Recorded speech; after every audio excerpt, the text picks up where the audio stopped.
komparatif. Linguistik histori komparatif adalah cabang linguistik yang menelaah perkembangan bahasa dari satu masa ke masa yang lain, mengamati bagaimana cara bahasa-bahasa mengalami perubahan, serta mengkaji sebab akibat dari perubahan bahasa.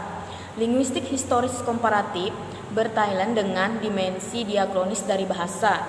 Tugas utama linguistik historis komparatif adalah memberikan penjelasan mengenai hakikat perubahan bahasa, baik yang wujudnya berupa penentuan fakta maupun tingkat kekerabatan antar bahasa, serumpun melalui upaya rekonstruksi pertobahasa dari sejumlah bahasa sekerabat. Nah, linguistik diakronik atau disebut dengan biasa kita sebut linguistik komparatif itu untuk menentukan hubungan kekerabatan bahasa, yaitu dengan menggunakan 3 metode, yaitu metode kuantitatif dengan teknik leksikostatistik dan teknik kronologi, metode kualitatif dengan teknik rekonstruksi dan metode sosiolinguistik. Metode kualitatif dengan teknik grotologi digunakan untuk menentukan waktu pisah antara bahasa-bahasa yang berasal dari bahasa awal. Selanjutnya, saya akan membahas mengenai metode linguistik historis komparatif. Metode linguistik historis komparatif dapat memperkuat dan mengkonseptualisasikan pembangunan teori. Karena penggunaan konsep cenderung tidak terbatas pada satu waktu budaya atau historis, karena itu, metode ini dapat didasarkan pada pengalaman orang-orang yang hidup dalam konteks sejarah dan historis tertentu. Akibatnya, metode ini tepat digunakan untuk membandingkan seluruh sistem sosial, yaitu untuk melihat apa yang umum di dalam masyarakat, kemudian apa yang unik, dan mempelajari perubahan sosial jangka panjang. Karena membawa atau mengungkapkan perubahan antara faktor sosial yang berbeda.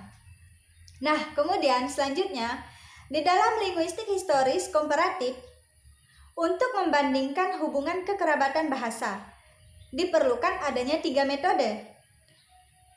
Di antaranya, yang pertama yaitu metode kuantitatif. Nah, dalam metode kuantitatif ini terdapat 2 teknik yang digunakan, yaitu teknik leksikostatistik dan teknik grotokronologi. Kemudian, metode selanjutnya adalah metode kualitatif. Nah, pada metode kualitatif ini adanya teknik rekonstruksi. Nah, kemudian metode selanjutnya adalah metode sosiolinguistik. Pendekatan kuantitatif adalah pendekatan yang menggunakan cara kerja perhitungan statistik.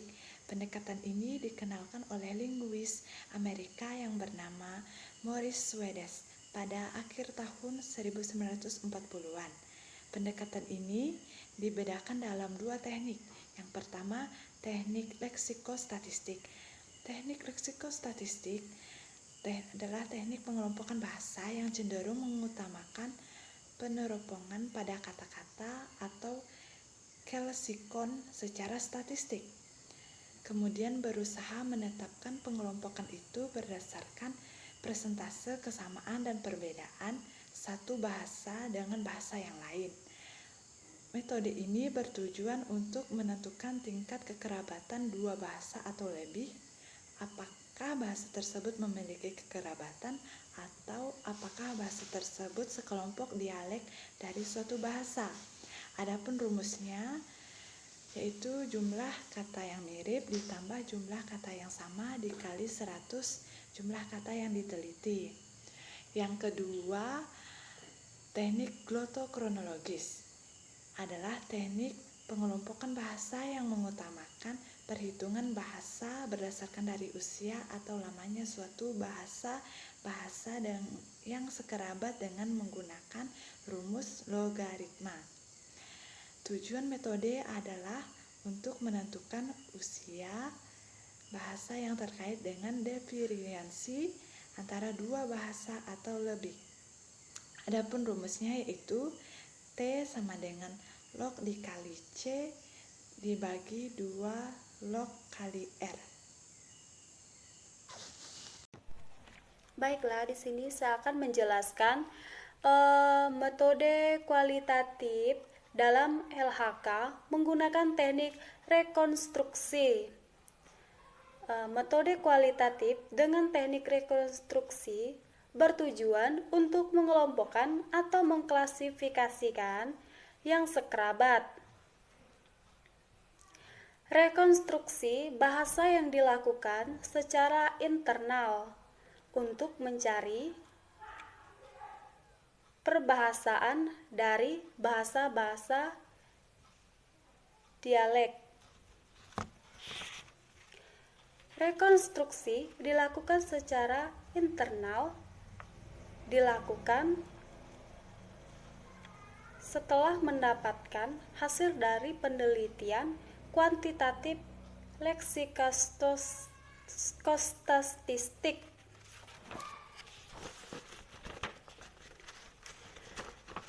Metode perbandingan klasik tidak hanya bertalian dengan menemukan hukum bunyi antara bahasa-bahasa kerabat atau dengan istilah kontemporer. Menemukan korespondensi fonemis antara bahasa kerabat, tetapi masih dilanjutkan dengan usaha mengadakan restoransi pemulihan unsur-unsur purba baik fonemis maupun morfemis. Jadi di sini ada yang tahu itu. Jadi di sini ada yang tahu apa itu kualitatif? Jadi menurut saya itu kualitatif itu penelitian bersifat deskriptif dan cenderung menggunakan analisis. Itu pengertian dari kualitatif. Sekian dari saya, terima kasih. D.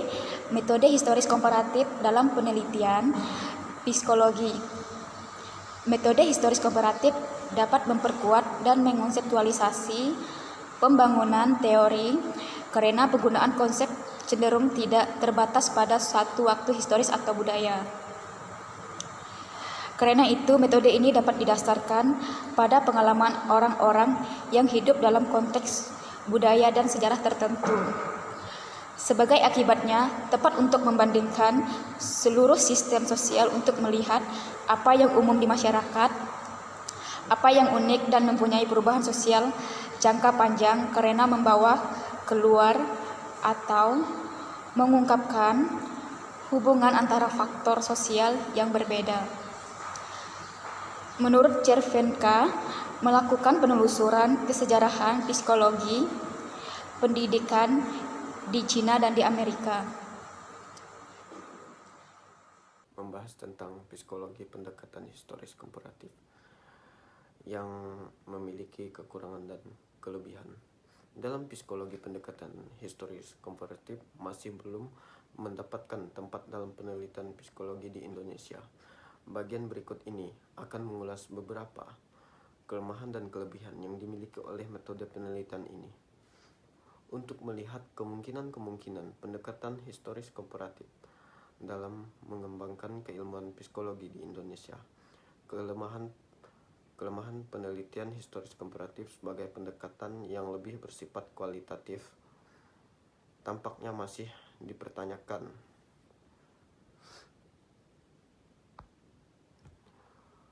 Untuk memeriksa beberapa fenomena dalam bidang psikologi, selain terhadap metode kualitatif secara umum, dasar dan tahap penggunaan metode historis komparatif masih menyisakan berbagai pertanyaan sehingga menyulitkan dalam pelaksanaan metode ini. Masalah selanjutnya terkait dengan karakteristik data yang disediakan oleh pendekatan historis komparatif ini. Misalnya mengungkapkan bahwa data historis seringkali tidak sesahih atau data yang didapatkan dari penelitian konvensional. Seringkali catatan yang ada mengandung gap informasi atau error yang dapat